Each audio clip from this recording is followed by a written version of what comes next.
کا دن تھا، صحابہ نے قربانیاں کرنے میں پہل کر لی۔ ابھی حضور کی قربانیاں کھڑی ہیں۔ عید کے دن شوق ہوتا نا ہر بندے کو، سب سے پہلے میں جانور ذبح کروں، تو انہوں نے قربانیاں کرنے میں پہل کر لی۔ یا یہ کہ یوم شک کا روزہ رکھا، شعبان المعظم کے 29 دن گزارنے کے بعد چاند دیکھا جائے، اگر چاند نظر آ گیا تو اچھی بات، نہیں تو 30 دن شعبان کے پورے کر کے رمضان کا آغاز کیا۔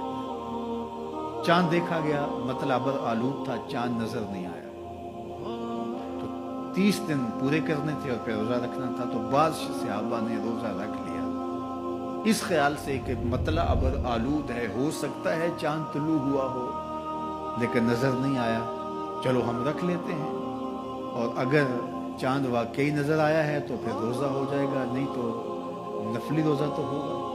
حضور نے نہیں رکھا، کچھ صحابہ نے رکھ لیا۔ اللہ نے قرآن نازل کیا، اے ایمان والو، اللہ اور اس کے رسول سے آگے کیوں بڑھتے؟ جب رسول اللہ نے روزہ نہیں رکھا تو تم کون ہو؟ حضور کی قربانیاں کھڑی ہے، تم ذبح کر رہے ہو اور چاہتے ہو قربانیاں ہو جائیں گی۔ حکم آیا، قربانی تمہاری نہیں ہوئی، لیکن چونکہ اللہ کے نام سے تم نے ذبح کیا ہے، حلال ہو گئے۔ یہ جلد بازی کا گوشت ہے جو تم کھا تو سکتے ہو لیکن قربانیاں نہیں ہوئی، دوبارہ لو اور ذبح کرو، اس لیے کہ تم نے رسول سے پہل کی ہے۔ یہ تمہارے روزے نہیں ہوئے، اس لیے کہ تم نے رسول سے تقدم اختیار کیا۔ ایمان والو، میرے نبی سے آگے نہ بڑھو۔ اب انہوں نے روزہ رکھ لیا تھا، کس لیے رکھا تھا؟ اللہ کی رضا نصیب، اس لیے رکھا تھا نا۔ جلدی جانور ذبح کر لیے تھے اس لیے کہ اللہ راضی ہو جائے، حالانکہ ان کے حاشیہ خیال میں بھی نہیں تھا کہ ہم حضور سے کوئی پہل کرنے کی کوشش کر رہے ہیں۔ یہ اتفاقاً ہو گیا، شوق تھا کہ اللہ کے حضور قربانیاں پیش کر دیں اور اس میں جلدی ہو گئی۔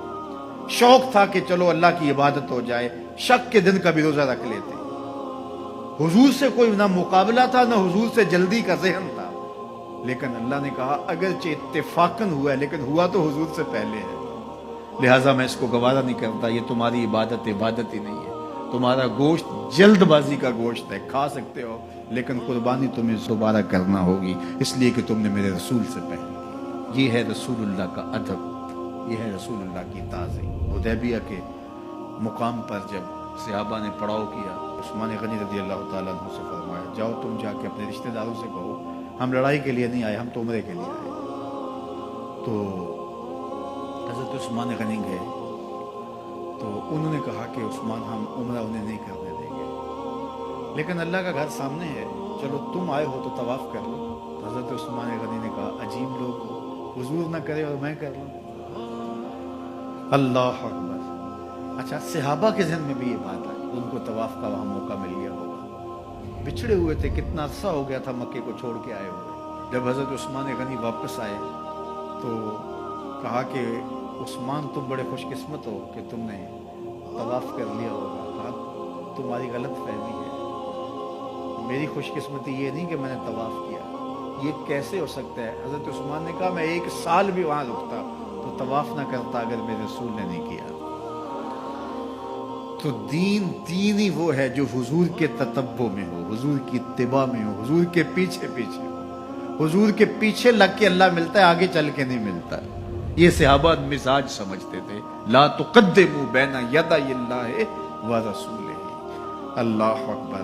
اس لیے خدا تک پہنچنے کا راستہ ہی یہی ہے، خدا کا یہی ہے در، نہیں اور کوئی مفر مکر، جو وہاں ہو یہیں آ کے ہو، جو یہاں نہیں وہ وہاں نہیں۔ وہی لا مکان کے مکی ہوئے، سر عرش تخت نشین ہوئے۔